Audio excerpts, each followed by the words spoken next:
Saat ini tanggal 16 Februari 2025, saya akan menyampaikan tentang tipu muslihat naga tua.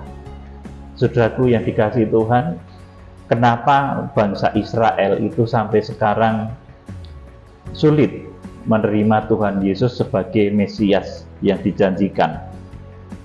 Saudaraku, bahkan bangsa Israel ini sebetulnya merupakan satu syarat.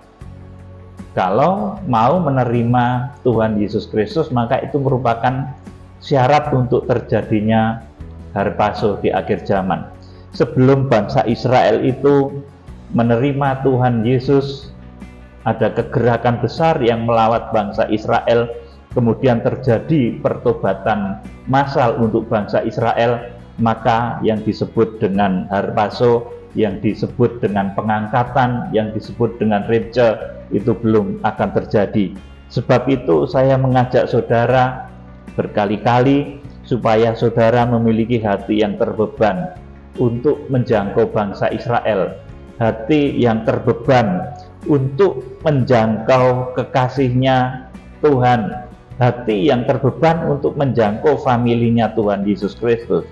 Saudara, kalau pada zaman Adam dahulu kala, saudaraku, maka Hawa itu melakukan dosa karena ditipu oleh iblis, dan iblis ketika menipu Hawa itu dia menggunakan raganya ular, karena waktu itu belum ada makhluk lain, ya saudaraku, belum ada manusia lain, maksud saya, selain Adam. Maka yang dianggap sebagai bentuk yang indah adalah ular, dan ular itu yang akhirnya raganya dipakai oleh iblis, oleh ular untuk melakukan tipu muslihat kepada Hawa, dan akhirnya Hawa jatuh dalam dosa dan terlempar dalam dosa. Saudara, saya beritahu bahwa iblis itu dari masa ke masa, bahkan sampai ke akhir zaman, ketika mengganggu, ketika menggoda atau menyesatkan manusia, dia selalu memakai media. Saudaraku, jadi sangat jarang atau bahkan tidak pernah ditemui ya iblis itu muncul di dalam bentuk aslinya, saudaraku. Jadi dia selalu memakai media. Pada saat menipu Hawa, maka dia memakai media. Raganya ular itu dipakai untuk melakukan tipu muslihat. Akhirnya dari raganya ular yang dimasuki oleh iblis, maka mengucapkan perkataan-perkataan yang menyesatkan Hawa. Ya, yang diucapkan itu firman, tapi bolak-balik, saudaraku, terbolak-balik. Dan itu disengaja supaya Hawa itu melanggar perintah dari Tuhan. Tuhan katakan bahwa semua buah di taman ini boleh dimakan, tetapi yang di tengah-tengah itu jangan, tetapi dibalik oleh ular, saudaraku. Tentulah semua buah ini jangan engkau makan. Nah, dibalik, saudaraku. Jadi ketika iblis itu menggunakan raganya ular, saudaraku, kemudian perkataan yang keluar dari ular itu menipu Hawa. Demikian pula, saudaraku, jejaknya dari masa ke masa. Bahkan ketika di zaman Raja Saul, ya, saya berulang sampaikan hal ini, Raja Saul itu meminta petunjuk kepada arwah, saudaraku, yang hal itu merupakan sesuatu yang tidak diperbolehkan di dalam kitab Taurat, bahwa meminta petunjuk kepada arwah, meminta petunjuk kepada orang mati, itu sesuatu yang keji, sesuatu kekejian bagi Tuhan, dan hukumannya adalah bahwa setiap orang yang melakukannya akan disingkirkan dari tempatnya. Saudaraku, seperti halnya Saul, saudaraku, ketika kehilangan urapan yang dari Tuhan itu hilang, maka kemudian Saul itu meminta petunjuk kepada arwah, meskipun itu arwah Samuel, saudaraku. Tetapi di situ, saudaraku, petunjuk yang diberikan oleh arwah yang mengaku Samuel itu pun tidak akurat loh, saudaraku. Boleh saudara cermati, tidak akurat petunjuknya itu, saudaraku. Bahkan selanjutnya, saudaraku, di dalam kitab Wahyu, langsung saja Wahyu pasal yang ke-12, iblis di akhir zaman itu akan memakai raganya antikris untuk melakukan satu kekejian yang teramat sangat di akhir zaman, yang namanya zaman antikris. Saudaraku, jadi kenapa bangsa Israel itu sampai sekarang itu susah menerima Tuhan Yesus sebagai Mesias yang dijanjikan? Karena dia, saudaraku, terkena tipu muslihat naga tua yang dahulu menipu Hawa. Saudaraku, Hawa itu mempelai wanitanya Adam. Saudaraku, di akhir zaman yang ditipu oleh naga tua itu mempelainya Kristus, yang gambarnya di dalam Wahyu pasal 12 ayat 1 sampai yang kedua, seorang wanita yang berpakaian matahari, bulan, dan bintang. Itu yang menipu juga adalah ular, saudaraku. Sehingga hati bangsa Israel itu begitu keras, saudaraku, sampai di akhir zaman harus diadakan satu kegerakan besar. Tuhan katakan memanggil burung buas dari timur, Yesaya pasal 46 ayat 9 sampai 11. Kegerakan besar yang akan melawat bangsa Israel. Saudara, di akhir zaman akan ada kegerakan ini supaya bangsa Israel itu mata hatinya terbuka, terlepas dari tipu muslihat naga tua, terlepas dari tipu muslihat iblis. Karena yang melakukan tipu muslihat itu sesuatu yang begitu luar biasa. Iblis, saudaraku, melakukan tipu muslihat sehingga mata bangsa Israel itu seperti tersegel, tertutup, saudaraku. Dan yang mampu membuka adalah Tuhan Yesus lewat kegerakan Buddha putih.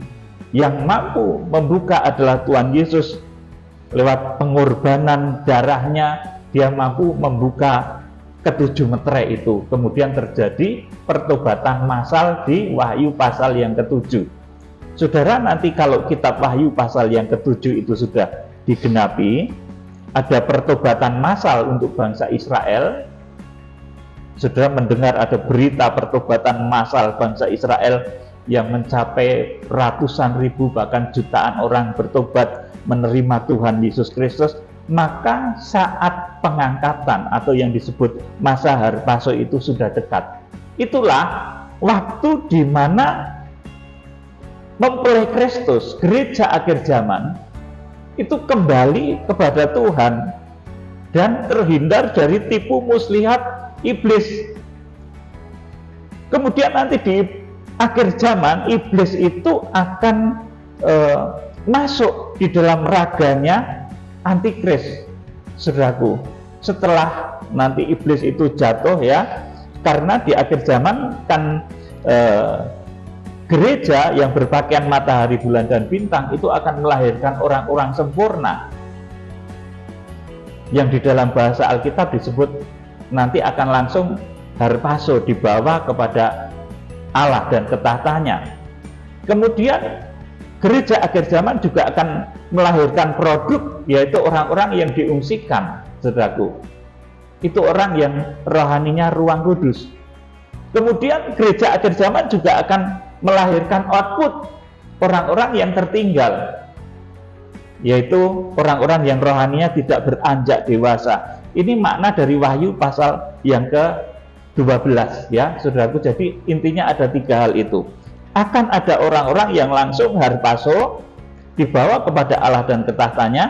Akan ada orang yang diungsikan di satu tempat yang namanya padang belantara pengungsian, dan akan ada orang yang tertinggal, saudaraku. Dan nanti akan ada dua gelombang pengangkatan. Yang pertama terjadi di Wahyu 12 ayat yang ke-15. 5 itu disebut namanya harpaso, langsung dibawa kepada Allah dan ke tahtanya.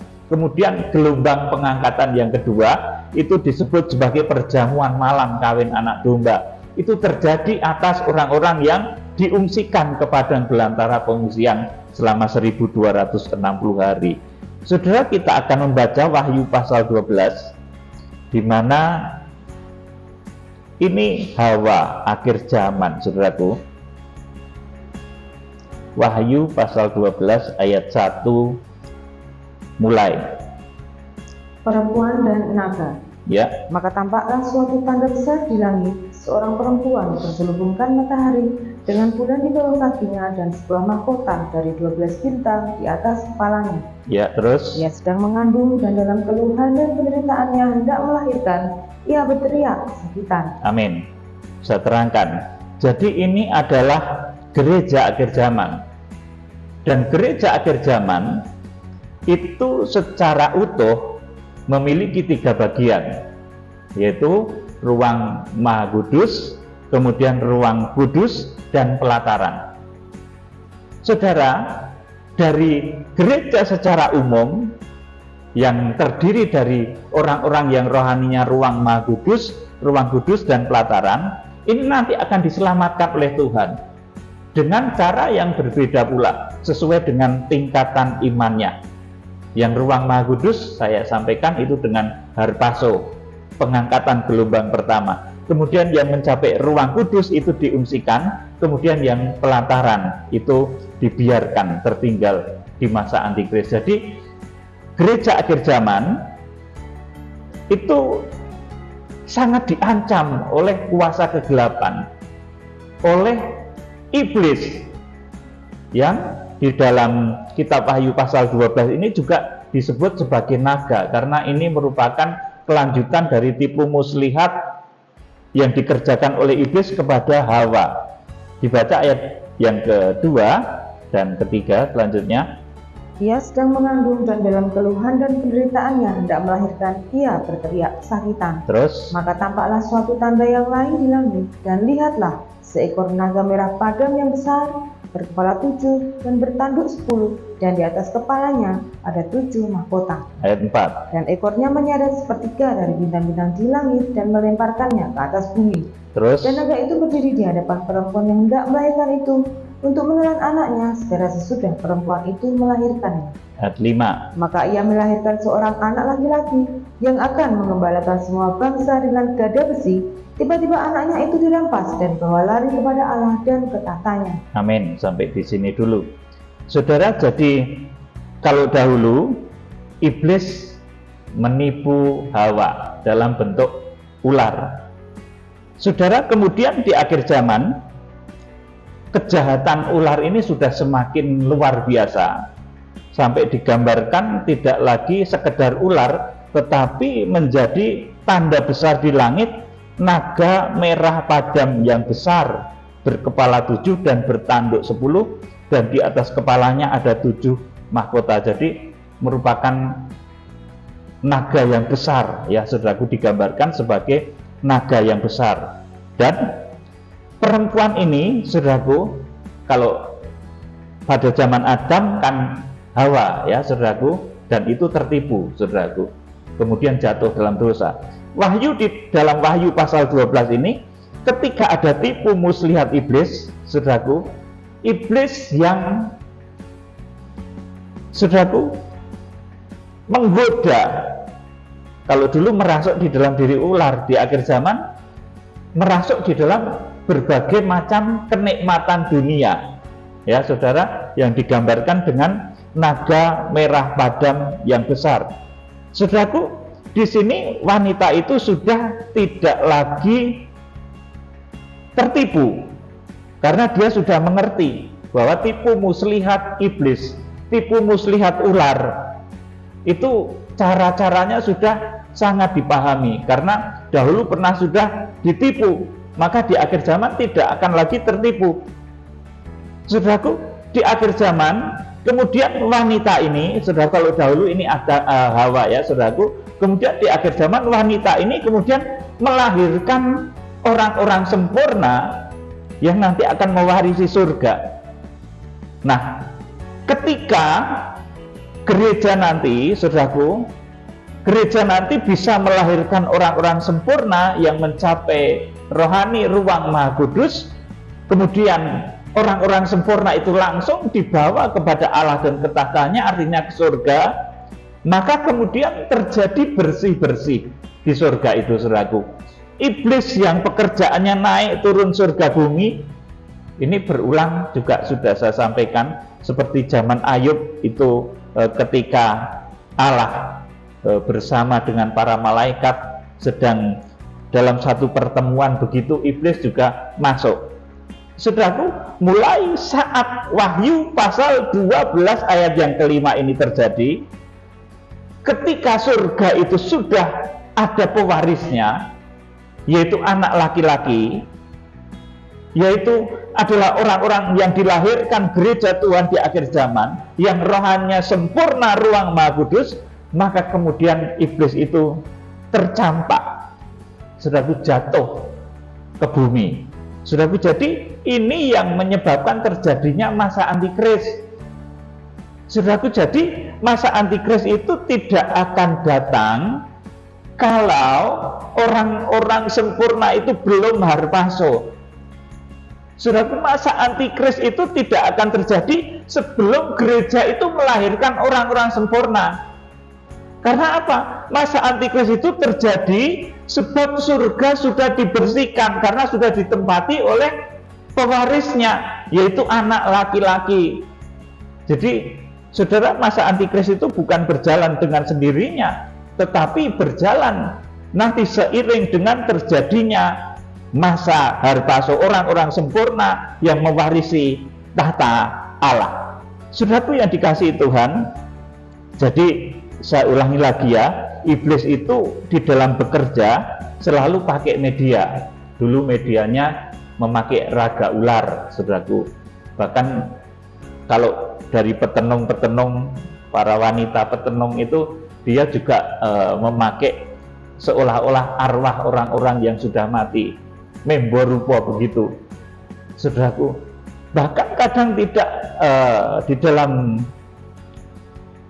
kondisi seperti itu saja, iblis kadang bisa masuk di pohon. Makanya dulu orang sering katakan ada pohon yang sangat angker, bisa masuk di dalam tempat yang dikeramatkan mungkin, saudaraku, sehingga orang begitu takut masuk, saudaraku.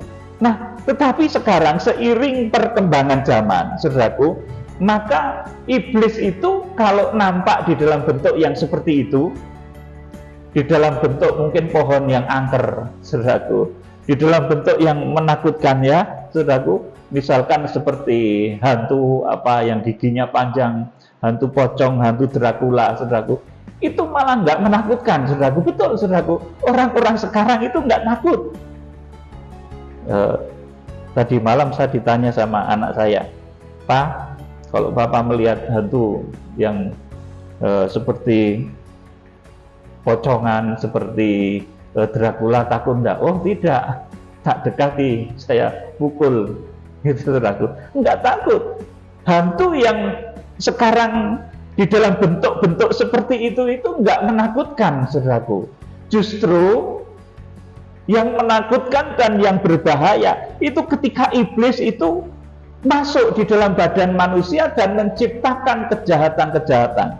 Kalau di dalam 2 Timotius 3 itu dikatakan ada 18 macam kejahatan yang diciptakan oleh manusia, yang dirasuki oleh iblis. Saudaraku, jadi iblis itu kalau masuk di dalam benda-benda yang lahiriah itu malah ramedeni loh, saudaraku, nggak menakutkan. Apalagi nampak dalam bentuk langsung gitu, saudaraku. Pocongan, Dracula, orang medeni blas, saudaraku. Orang sekarang nggak takut. Maka saya dahulu ketika awal perintisan, saya itu disuruh oleh senior saya, Petrus gitu. Ada yang nyebut saya itu Petrus, ada yang nyebut Peter, ada yang manggil saya Budi, tidak apa-apa, nama saya banyak. Tuhan Yesus itu juga namanya banyak. Aku adalah yang setia, yang adil, yang benar, saudaraku. Tidak apa-apa, nama saya juga banyak, saudaraku. Saya disebut gitu. Kamu mau pelayanan ya? Coba kamu praktek pelayanan itu ke hutan-hutan gitu loh, ke hutan-hutan, ke daerah-daerah yang terpencil. Lalu saya jawab waktu itu, saya itu mau menyelamatkan manusia, bukan mau menyelamatkan binatang, saudaraku. Kalau saya masuk hutan, nanti ketemunya ya celeng, saudaraku, ketemunya harimau, saudaraku. Kalaupun ketemu manusia itu sedikit. Makanya ketika saya diajak untuk pergumulan mungkin di tengah hutan, saya tidak mau, kurang tertarik saya, saudaraku. Setan itu, saudaraku, kalau saudara ngerti sekarang, kerjanya justru bukan di tengah hutan. Saudaraku, ngapain di hutan, saudaraku? Coba dipikir, saudaraku, setan itu ngapain di hutan? Sekarang setan, roh-roh jahat, itu bahkan di dalam kitab Wahyu pasal 18 dikatakan menghuni kota besar yang dipenuhi roh-roh jahat. Itulah kota yang disebut sebagai kota Sundal Babel akhir zaman. Itu kota besar. Jadi kejahatan itu terjadi, yang berbahaya itu kalau dia merasuk di dalam diri manusia. Kalau iblis cuma nakut-nakutin kita di dalam bentuk aslinya, seperti pocongan, seperti Dracula, rawati, saudaraku, biasa itu kecil, saudaraku, itu hantu kecil. Tetapi ketika iblis itu merasuk di dalam diri orang, kemudian mengeluarkan perkataan-perkataan yang tidak baik, perkataan-perkataan yang menyesatkan, itu yang berbahaya.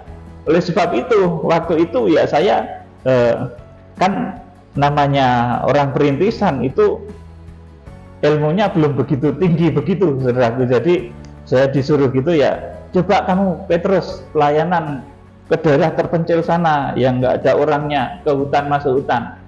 Langsung waktu itu saya itu sudah ngerti, saya itu mau menyelamatkan manusia. Maka saya nggak mau, karena kalau saya masuk hutan, saya mau nyelamatinnya apa? Babi? Enggak, saudaraku. Saya mau nyelamatin banteng? Tidak. Buat apa, saudaraku? Kalau saya bergumul, saya berjuang, justru saya di kota. Karena apa? Di kota itu ada roh Sundal Babel. Di kota itu ada manusia-manusia jahat yang hatinya dikuasai oleh iblis, yang hatinya seperti pohon kejahatan akhir zaman. Saudaraku, maka saya datang ke kota. Saya bukan datang ke hutan. Saya datang ke Surabaya, ke berbagai kota. Saudaraku, di mana di sana banyak manusia yang hatinya, saudaraku, dikuasai oleh berbagai macam kejahatan yang ditimbulkan oleh iblis.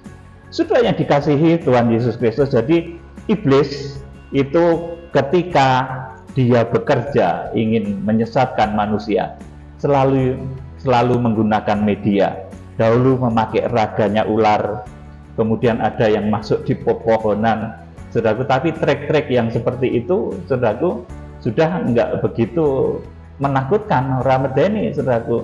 Saudara melihat hantu mungkin yang modelnya seperti pocongan, yang hantu sungguhan, datangi aja, saudaraku, tempeleng dalam nama Yesus, pergi, saudaraku, kalau itu hantu beneran. Atau yang berbentuk Dracula, dalam nama Yesus pergi, tes gitu, pergi sudah, saudaraku. Tapi kalau setan itu sudah masuk di dalam diri orang, saudaraku, saudara meskipun saudara bentak dalam nama Yesus, gitu, malah ganti mukul dia, saudaraku. Makanya yang sulit itu adalah mengatasi iblis yang merasuk di dalam diri manusia, saudaraku. Makanya ketika Petrus menghalang-halangi jalan salib, itu dikatakan, enyahlah engkau iblis. Pada waktu itu Petrus memang mungkin di dalam pandangan makrifat Tuhan sedang dipakai oleh iblis untuk menghalangi proses salib, karena Petrus nggak boleh Tuhan Yesus itu disalib. Saudaraku, jadi seperti itu ya. Yang berbahaya itu bukan setan yang wujudnya genderuwo, kepala tok, gelundung pringis. Oh, itu enggak menakutkan. Itu setan kelas teri, saudaraku. Atau mungkin setan yang berwujud seperti pocongan, seperti genderuwo, seperti tetean, seperti tuyul, macam-macam. Itu setan kelas seri. Setan yang berbahaya itu setan yang merasuk dalam diri manusia dan menciptakan kesesatan-kesesatan. Ini setan yang berbahaya. Dan di akhir zaman, saudaraku, setan yang berbahaya itu puncaknya akan merasuk di dalam diri seorang manusia hebat. Bukan manusia sembarangan lagi, manusia hebat yang namanya antikris. Saudara, kita akan membaca dulu ini lanjutnya dari Wahyu 12 tadi. Wahyu 12 ayat yang ke-6. Kalau tadi ada wanita akhir zaman atau gereja akhir zaman itu melahirkan seorang anak laki-laki yang akan menggembala segala bangsa dengan gada besi. Yang ini menunjuk kepada orang-orang sempurna di akhir zaman, karena ini Simeon itu perlambang, saudaraku. Maka kemudian perempuan itu juga menghasilkan output orang-orang yang masuk ruang kudus. Dibaca ayat 6. Perempuan itu lari ke padang gurun, di mana telah disediakan suatu tempat baginya oleh Allah, supaya ia dipelihara di situ 1260 hari lamanya. Ya, jadi ini output kedua dari gereja akhir zaman. Jadi yang pertama itu orang-orang ruang Maha Kudus, itu langsung diangkat, langsung harpaso. Itu pengangkatan gelombang pertama. Kemudian output yang kedua, perempuan itu juga menghasilkan orang-orang yang rohaninya ruang kudus yang diungsikan ke padang belantara pengungsian. Suasananya Wahyu pasal 14 ayat 1 sampai 5, kitab Nabi Yesaya pasal yang ke-35. Itu suasana pengungsian. Saudara, ketika surga itu sudah ada yang mewarisi, maka kemudian, saudaraku, iblis itu jatuh. Yang semula dia bisa naik turun surga bumi, maka semenjak orang-orang sempurna itu dilahirkan oleh gereja Tuhan, semenjak itu maka iblis itu jatuh dan nanti akan merasuk di dalam tokoh akhir zaman yang namanya antikris. Coba dibaca ayat yang ke-7 sampai 9. Maka timbullah peperangan di surga, malaikat Mikael dan malaikat-malaikatnya berperang melawan naga itu, dan naga itu dibantu oleh malaikat-malaikatnya. Terus? Tetapi mereka tidak dapat bertahan, mereka tidak mendapat tempat lagi di surga. 9. Dan naga besar itu, si ular tua, yang disebut iblis atau Satan, yang menyesatkan seluruh dunia, dilemparkan ke bawah. Ia dilemparkan ke bumi bersama-sama dengan malaikat-malaikatnya. Amin. Jadi sekali lagi saya terangkan pada saudara, masa antikris itu sekali-kali tidak akan terjadi sebelum gereja melahirkan orang-orang yang sempurna, yang harpaso di Wahyu pasal 12 ayat yang ke-5. Dan orang-orang yang harpaso ini terdiri dari gereja yang berasal dari bangsa Israel, Zaitun asli, dan gereja yang berasal dari Zaitun liar atau kita semua bangsa non-Israel. Nanti dari gereja yang bersatu ini akan melahirkan orang-orang sempurna. Dan ketika orang-orang sempurna itu dilahirkan gereja Tuhan, kemudian harpaso, pengangkatan gelombang pertama, bumi dilanda masa antikris, kemudian orang-orang yang mencapai ruang kudus diungsikan untuk disempurnakan di padang belantara pengungsian, maka bumi dilanda masa antikris yang lamanya adalah 42 bulan. Kalau saudara kurang jelas bisa simak di dalam pokok bahasan yang lalu tentang 2 gelombang pengangkatan. Ya, saudaraku yang dikasihi Tuhan, jadi iblis yang merupakan bapa penuduh, saudaraku, yang merupakan bapa pendusta, itu dikalahkan, disingkirkan, dibersihkan dari surga, kemudian tercampak ke bumi. Ya, coba sekarang ayat 13 sampai 17 dari Wahyu 12. Dan ketika naga itu sadar bahwa ia telah dilemparkan di atas bumi, ia memburu perempuan yang melahirkan anak laki-laki itu, Terus Pada perempuan itu diberikan kedua sayap dari burung nasar yang besar, supaya ia terbang ke tempatnya di padang gurun, di mana ia dipelihara jauh dari tempat ular itu, selama 1 masa dan 2 masa dan setengah masa. terus Lalu ular itu menyemburkan dari mulutnya air sebesar sungai ke arah perempuan itu, supaya ia dihanyutkan sungai itu. ya terus Tetapi bumi datang menolong perempuan itu, yang membuka mulutnya dan menelan sungai yang disemburkan naga itu dari mulutnya. 17. Maka marahlah naga itu kepada perempuan itu, lalu pergi memerangi keturunannya yang lain, yang menuruti hukum-hukum Allah dan memiliki kesaksian Yesus. Amin. Jadi masa antikris itu terjadi karena surga itu ada pewarisnya. Saudaraku, gereja sudah melahirkan orang-orang sempurna, kemudian surga dibersihkan. Ya, Wahyu pasal 13 sekarang ayat yang ke-1 mulai. Wahyu 13 ayat 1. Dan ia tinggal berdiri di pantai laut. Ya, ini dulu. Dan ia tinggal berdiri di pantai laut. Iblis tadi, saudaraku, yang dicampakkan dari surga, tidak bisa lagi naik turun surga bumi, dicampakkan ke pantai laut, saudaraku. Kemudian di tengah kegalauannya, iblis ini nanti merasuk di dalam satu tokoh dunia yang super hebat, yang namanya antikris. Kemudian dia muncul dari dalam laut. Dibaca ayat yang ke-1 Wahyu pasal 13. Lalu aku melihat seekor binatang keluar dari dalam laut, bertanduk 10 dan berkepala 7.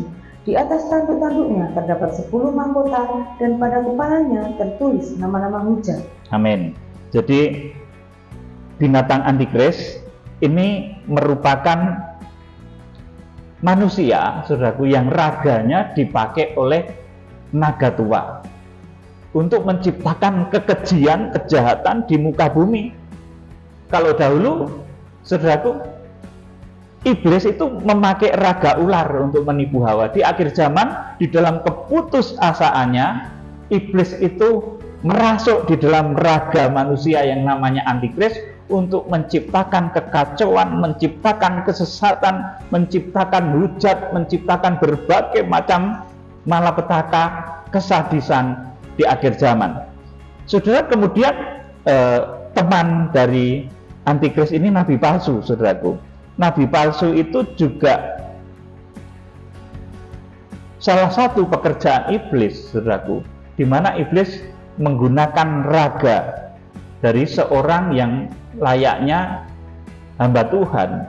Dia tampil seperti anak domba, tetapi suaranya suara naga. Ya, kita akan baca Wahyu 13 ayat yang ke-11 dibacakan. Dan aku melihat seekor binatang lain keluar dari dalam bumi dan bertanduk 2 sama seperti anak domba, dan ia berbicara seperti seekor naga. Amin. Jadi iblis itu selalu memakai media. Tadi antikris itu juga medianya iblis, saudaraku, di mana raganya manusia antikris itu dipakai oleh iblis untuk menciptakan kejahatan di muka bumi. Makanya antikris itu begitu dahsyat, saudara. Kemudian nabi palsu itu juga raganya dipakai oleh naga, oleh iblis juga. Meskipun dia tampilnya seperti anak domba, dia tampilnya mungkin seolah-olah seperti pelayan Tuhan, tetapi yang disuarakannya adalah tipu muslihat, adalah suara naga, seperti suaranya ular yang dahulu menipu Hawa, saudaraku. Jadi di sini tadi dikatakan, dan aku melihat seekor binatang lain keluar dari dalam bumi dan bertanduk 2 sama seperti anak domba, dan ia berbicara seperti seekor naga. Saudaraku, jadi ini, saudaraku, iblis itu selalu memakai media ular, media manusia, saudaraku, media babi ketika terjadi pengusiran roh jahat atas orang Gerasa itu, babi, saudaraku. Kemudian pakai media lagi antikris di akhir zaman, itu orang-orang yang diangslupi secara penuh, saudaraku. Ya, antikris itu sebetulnya manusia juga, saudaraku, tetapi dalam perjalanan hidupnya akhirnya dia dipakai oleh kuasa kegelapan yang namanya naga tua, saudaraku. Nabi palsu pun demikian, saudaraku. Dia juga manusia, saudaraku, tetapi dia dipakai secara mutlak oleh naga juga. Dan antikris dan nabi palsu ini juga tidak mati. Kalau saudara membaca di dalam Wahyu pasal 19 ayat yang terakhir, ayat 17 sampai 21, antikris dan nabi palsu itu tidak mati, saudaraku. Tapi mereka ditangkap dan langsung dilemparkan ke neraka. Karena kehebatan ini, saudaraku, maka banyak orang itu yang ingin jadi antikris, saudaraku. Jadi ingin menciptakan tata kelola dunia seperti halnya tatanan yang diciptakan oleh antikris di Wahyu pasal 13. Manusia banyak yang ingin menciptakan seperti itu karena antikris itu hebat, nabi palsu juga hebat. Banyak manusia yang ingin menjadikan dunia ini seperti tatanan di dalam kitab Wahyu pasal yang ke-13 ayat 11 sampai dengan ayat yang ke-18 itu, saudaraku. Jadi di akhir zaman akan terjadi hal-hal yang dasar di mana iblis bermanifestasi, iblis merasuk, iblis menggunakan raganya antikris, iblis menggunakan raganya nabi palsu, saudaraku, untuk melakukan tipu muslihat di akhir zaman, sehingga manusia, saudaraku, pada saat itu nanti akan betul-betul mengalami penderitaan. Tetapi orang-orang pilihan nanti akan diselamatkan dari kejahatan naga tua. Yang pertama akan harpaso, saudaraku, itu orang-orang ruang Maha Kudus. Kemudian orang-orang yang mencapai ruang kudus akan diungsikan. Wahyu pasal 12 ayat yang kelima dan Wahyu pasal yang ke-12 ayat yang ke-6. Saudaraku, jadi iblis itu menciptakan manusia-manusia yang berkarakter hati jahat. Ya, saudaraku, jadi kalau iblis nampak dalam bentuk aslinya pocongan, tetean, saudaraku, Dracula, macam-macam hantu lah. Di belahan dunia ini hantunya macam-macam ya, saudaraku. Kalau di sini ya ada hantu pocong, saudaraku. Kalau di barat ya hantunya Dracula, saudaraku. Ya, kenapa tidak ke sini gitu loh Draculanya tuh, saudaraku. Pocongnya kenapa tidak ke Eropa, saudaraku. Jadi hantu tuh punya teritori juga, saudaraku. Ada hantu model lain lagi, saudaraku. Jadi, saudaraku yang dikasih Tuhan, kalau hantu itu, saudaraku, kalau iblis itu tampil di dalam wujudnya yang seperti itu nggak menakutkan. Justru yang berbahaya itu ketika iblis masuk di dalam diri manusia dan menciptakan berbagai macam kejahatan di dalam diri manusia, membolak-balik firman, saudaraku, akhirnya manusia menjadi bingung, kemudian tersesat di akhir zaman, disesatkan oleh antikris dan nabi palsu yang menguasai masa antikris. Saudaraku, jadi demikian. Nanti saudara bisa baca juga ya di dalam 2 Timotius 3, orang yang dimasuki oleh kuasa kegelapan itu akan menciptakan 18 macam sifat jahat di dalam dirinya. Saudara bisa membaca sendiri nanti di 2 Timotius 3. Jadi kiranya demikian, saudara menjadi paham, yang berbahaya itu bukan setan, bukan kuasa kegelapan yang tampil di dalam bentuk pocongan, di dalam bentuk Dracula, di dalam bentuk hantu-hantu yang lain, saudaraku, tetapi adalah setan, kuasa kegelapan yang merasuk di dalam diri manusia, yang kemudian menimbulkan sifat-sifat jahat. Itulah yang harus kita menangkan, supaya manusia-manusia itu jangan lagi terjerat oleh kuasa iblis, supaya manusia-manusia itu terlepas dari tipu muslihat naga tua. Kiranya Tuhan Yesus Kristus memberkati.